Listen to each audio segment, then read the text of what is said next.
in the entire mural. Above him, there's a yellow figure reaching toward or falling through a window. That image becomes especially interesting after the ending of the movie. Without spoiling too much, windows become an important symbol throughout Clark's story. They're associated with escape, but also transformation. Depending on how you interpret it, Pirate Clark is either dragging someone away from freedom or leading them toward it. You'll also notice drawings of hazmated suited figures. Those certainly represent async researchers, which tells us something important.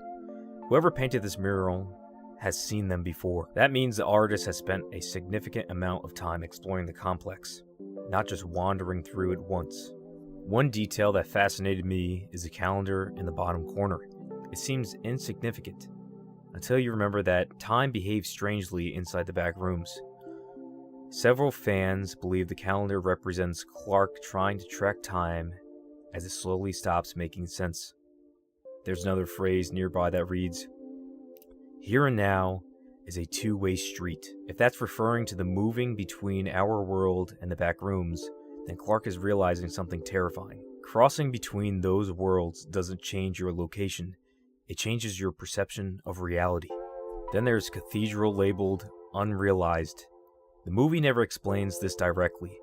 Some fans think it represents abandoned ideas, others think it symbolizes places that the backrooms almost created but never fully completed.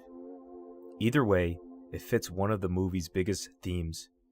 The backrooms don't simply copy reality, they imitate it, sometimes perfectly, sometimes almost too perfectly. That almost is what makes everything so unsettling.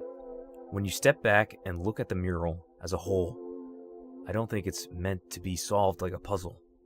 It's meant to show us what prolonged exposure to the back room does to a person. Clark entered the complex trying to map it, trying to understand it, trying to impose order on chaos. But over time, the opposite happened.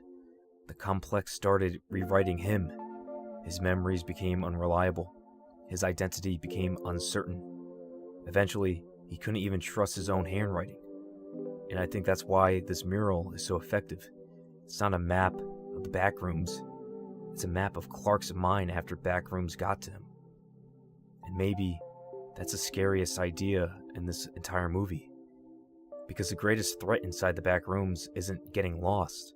It's reaching to the point where you no longer know. Whether you're the one studying the maze, or the maze has been studying you all along.